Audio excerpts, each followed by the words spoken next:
बादलपुर गांव का नाम सुनते ही लोगों की रूह कांप जाती। गांव की रातें कभी खाली नहीं होती। लोग कहते वहां पर कोई है जो कोई इंसान नहीं है। सुनसान रास्ता, रात का समय, पेड़ हिलते तो भयानक आवाज आती जिससे लोगों को चैन नहीं आता। मन हमेशा घबराया हुआ रहता। उसी गांव में एक रघु नाम का लड़का रहता था जो इन कहानियों पर बिल्कुल भी भरोसा नहीं करता। एक रात उसने अपने दोस्तों से शर्त लगाई। अबे भाई, तुम सभी लोग डरपोक हो। आज मैं जाऊंगा खेतों पर।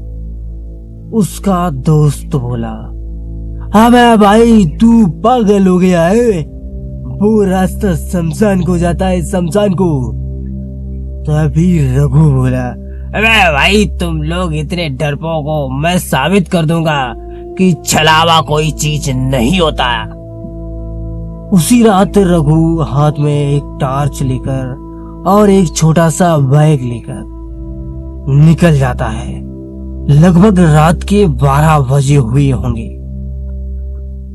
रघु खेत में पहुंचा ही था तभी चारों तरफ से भयानक आवाजें आने लगी। ऐसा लगा कि रघु को कोई बुला रहा है। रघु, रघु, मेरी मदद करो रघु। रघु डरते हुए पीछे मुड़ा। रघु ने देखा, कौन है? कौन है? झाड़ियों से गंभीर आवाज आ रही थी। लाल आंखें दिख रही थी। कोहरा घना होता जा रहा था। तभी वहां पर ऐसा लगा कि कोई प्रकट सा हुआ हो। रघु ने देखा उसके सामने कोई खड़ा है। ऐसा लग रहा है कि उसी का हम शक्ल है, लेकिन उसका जो चेहरा है बिल्कुल डरावना होता जा रहा है। रघु बोला, तू कौन है? कौन है? मेरे पास क्यों आ रहा है? तभी छलावा बोला, रघु, रघु, मैं तुम्हारा दोस्त हूँ रघु। वो डरावना चेहरा, आंखें जलती हुई रघु पीछे की ओर हटा। रघु को लगा कि ये मुझे मार देगा। रघु जान बचाकर भागने लगा। तभी उसका हम शक्ल उसके पीछे पीछे आने लगा। रघु एक पीपल के पेड़ के नीचे पहुंचा जहां लोग मन्नत के अनुसार दिए जलाया करते थे। तभी रघु छलावे से बोला, अगर तू असली है तो इस रोशनी में आ। तभी छलावा बोला, मेरे प्रिय दोस्त रघु, आप बचोगे नहीं, बचोगे नहीं। छलावा जैसे ही पेड़ के पास आया उसका चेहरा जलने लगा और रघु को वहां पर उस छलावे ने दबोच लिया।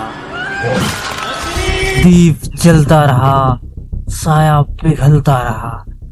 रघु बेहोश पड़ा।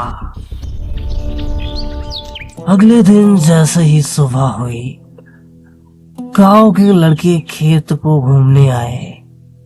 सुबह सुबह देखा पीपल के नीचे टार्च पड़ी हुई है, कुछ चप्पलें पड़ी हुई हैं, जमीन पर खून के छींटे भी पड़े हुए हैं। तभी उधर से रघु की माँ रोती बिलखती आ रही है। पीछे से कुएं से आवाज आई, मैं किसी को छोड़ूंगा नहीं, जो भी आएगा मारा जाएगा। धीमे स्वर में आवाज आ रही थी।